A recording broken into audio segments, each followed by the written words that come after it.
नमस्कार, मी ॲडव्होकेट विशाल मोहिते.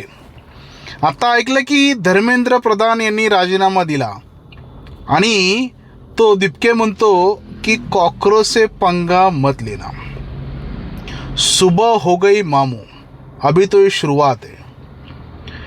तू राजीनामा घेतला याचा अर्थ तू लय मोठं कारस्थान केलं असं होत नाही. जेव्हा राजीनामा देत नव्हता तर तुम्ही म्हणायचा लोकशाही नाही, ठोकशाही आहे, लोकतंत्र नाही, लोक राजीनामा मागतात, हे देत नाहीत. आणि राजीनामा घेतल्यानंतर काय भाषा आहे की हा शेवटचा राजीनामा नाही आहे. मला वाटतं की किती शर्मेची गोष्ट आहे. ज्या डॉक्टर बाबासाहेब आंबेडकरांचं संविधान तू घेऊन नाचत होता, त्या डॉक्टर बाबासाहेब आंबेडकरांचा नातूच हा तुला समर्थन करत नाही. परंतु जेव्हा समजलं की पोळी भाजायची वेळ आली तेव्हा त्यांनी भारत बंद केला.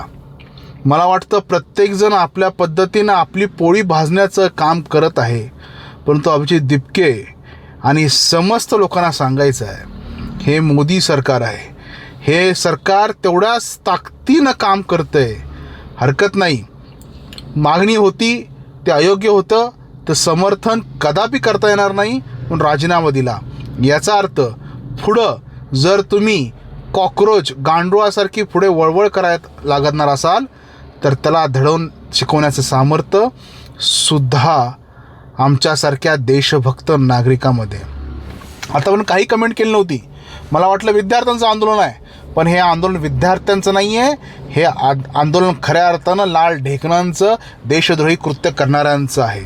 हे आंदोलन विद्यार्थ्यांचं नाही आहे, हे आंदोलन हिंदू धर्माला शिव्याशाप देणाऱ्या लोकांचं आहे.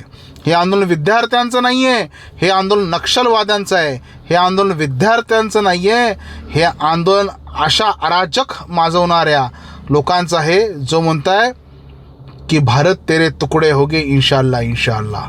हे आंदोलन रामाला शिव्या देऊन अल्लाला जवळ करणारं आंदोलन आहे.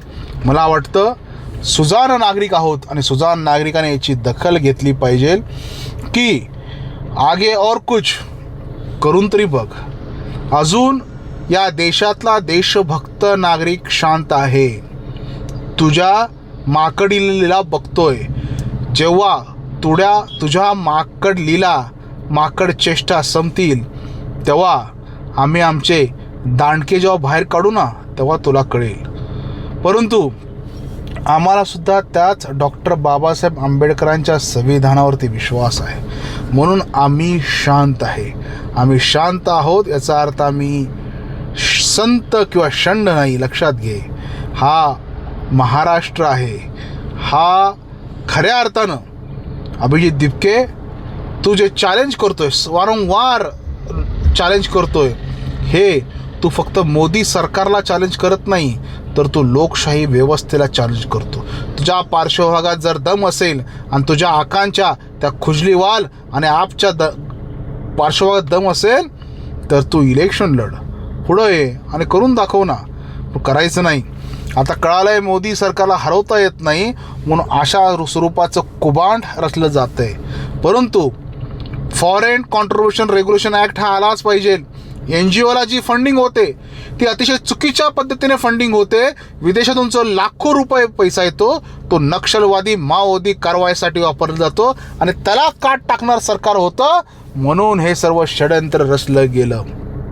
या देशाचा इतिहास जो वर्षानुवर्ष आपण गुलामा म्हणून शिकवला जात होता तो खऱ्या अर्थानं शूरांचा वीरांचा इतिहास जेव्हा यायला लागला तेव्हा तुमच्या पोटात दुखायला लागलं. पण खऱ्या अर्थानं या जनतेचा सुज्ञ नागरिक हा शांत आहे, त्याला कळतंय.